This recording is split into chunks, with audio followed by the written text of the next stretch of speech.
Bonjour, bienvenue sur ce deuxième épisode de MMC met la fibre en lumière. Aujourd'hui, je vous propose de voir comment choisir son type de fibre. Nous avons vu dans le premier épisode qu'il existait différents types de fibres, l'OM3, l'OM4 et l'OS2. Aujourd'hui, nous allons voir comment choisir sa fibre optique en fonction de son application. Pour ce faire, il faudra répondre à deux questions. La première est quelle est la longueur maximale de transmission de ma fibre optique? Et la deuxième question est quelle est l'application que je vais supporter avec ma fibre optique? Si je suis capable de répondre à ces deux questions, je vais pouvoir choisir mon type de fibre optique. Pourquoi? Parce qu'il existe des longueurs maximales de transmission par fibre optique et par protocole. Nous voyons sur le slide les différents protocoles fibre optique en gigabits avec les longueurs maximales associées. Par exemple, 1000LX, on voit la longueur maximale de transmission pour l'OM3, c'est 1000 mètres. Pour la fibre OS2, c'est 5000 mètres. Qu'est-ce qu'un protocole LX? Le L veut dire long wavelength, c'est-à-dire grande longueur d'onde. Nous sommes donc sur des longueurs d'onde de 1300 ou 1310 nanomètres, parce qu'en fait, le LX correspond à la deuxième fenêtre de transmission que nous avons vue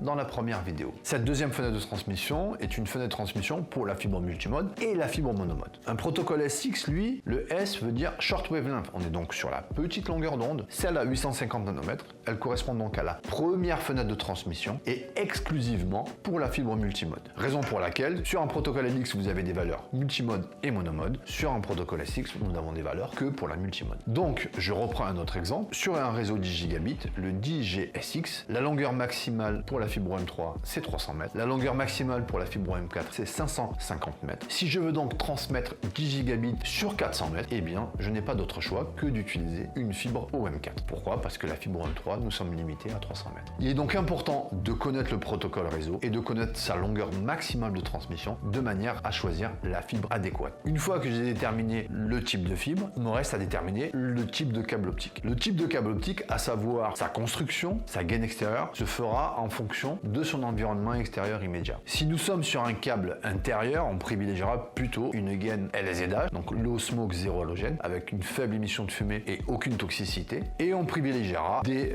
niveaux de CPR qui sont relativement intéressants, comme le DCA ou voire le CCA. À savoir que Multimedia Connect propose une gamme de câbles fibre optique intérieur pouvant aller jusqu'au B2CA. Si je suis en extérieur, mon câble optique va devoir répondre à des critères tels que la résistance aux UV ou la résistance à l'eau en cas d'intempérie. Je vais donc privilégier un câble en gaine polyéthylène. À savoir que le polyéthylène est strictement interdit sur une installation intérieure. La norme EN 50174 nous autorise une longueur de pénétration de 1,50 m à l'intérieur du bâtiment pour un câble polyéthylène. Donc mon câble polyéthylène plutôt pour l'extérieur, et si je suis sur un environnement susceptible d'abriter des rongeurs tels que les rats et autres petits animaux, on privilégiera un câble armé avec une armature acier. À savoir que le câble armé pourra également être enterré en pleine terre grâce à sa forte résistance à l'écrasement. Pour tout ce qui va être environnement sensible tels que les sites pétrochimiques ou les tunnels, on privilégiera plutôt une fibre optique résistante au feu. À savoir une fibre optique qui va répondre à la norme résistante au feu pour la fibre optique, la norme XPC 93539. Nous avons dans la gamme Multimedia Connect un câble optique appelé Fofire qui lui donc pose une résistance au feu à 90 minutes et permettra la transmission de la data pendant ces fameux 90 minutes. Donc voilà, c'est fini pour la seconde vidéo de MMC met la fibre en lumière sur comment choisir son type de câble optique. Je vous donne rendez-vous sur la troisième vidéo où nous parlerons des différentes classifications des fibres optiques monomode. Merci et à bientôt.